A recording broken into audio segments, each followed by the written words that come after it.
Okay. So, your business will be situated somewhere in Buhangin, right? Yes po. Correct.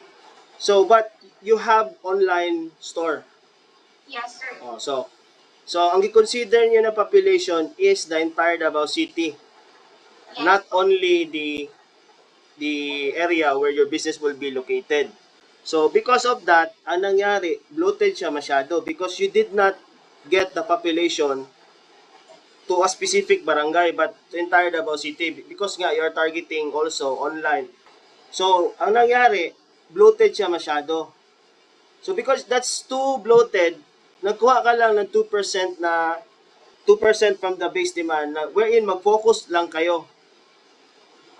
Okay? So 2% of individual ito customers. At least 2% from 188 na customers. Kasi dito, customers man ito. Demand ba? Ito ang bumibili ng mga thrift clothes. So, tinarget nyo lang at least 2% and then you try it with your frequency dito. Sa frequency ninyo. Pasok man siya. Okay? So, then you decided, then this is the annual demand. Okay? 54,828. Okay? So, pag tingnan natin, hindi na siya gaano kalayo sa competitor. Because if you do your benchmarking correctly, pag talagang pumunta kayo sa competitor, nakas kayo, malamang sa malamang, tinuod yun eh. This is true.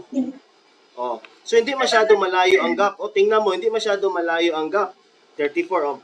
Kontra sa million-million na, parang imposible na yun masyado. Okay? So, it will justify itong 3,070 parang isang barangay or something. It will justify. Okay?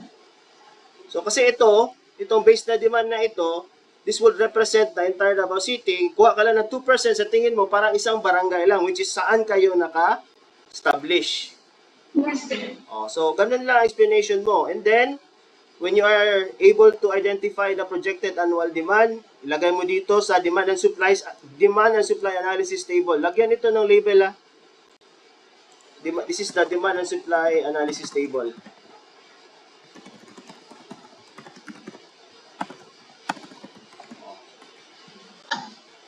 Yan.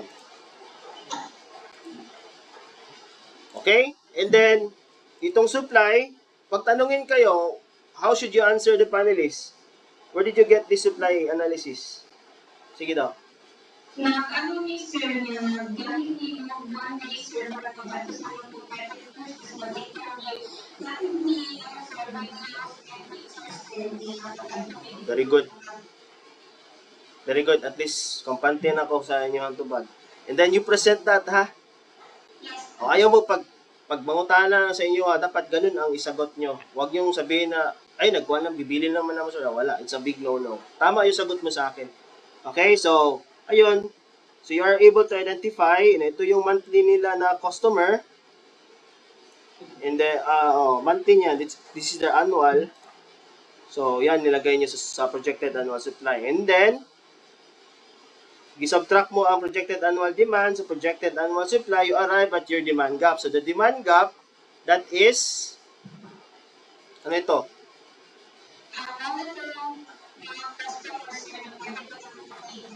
Okay. That is the customer that pwede pa ninyo makater.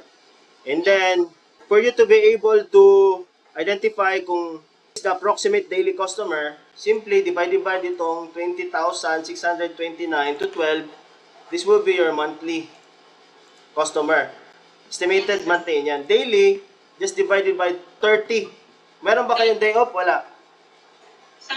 Meron kayong day off? Close kayo Sunday or open kayo Sunday?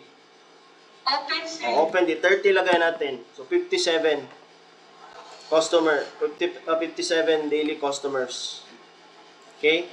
Nagets? You can always press F2. You will know, meron yung mga formula. Paano kinuha. Okay? Okay, sir.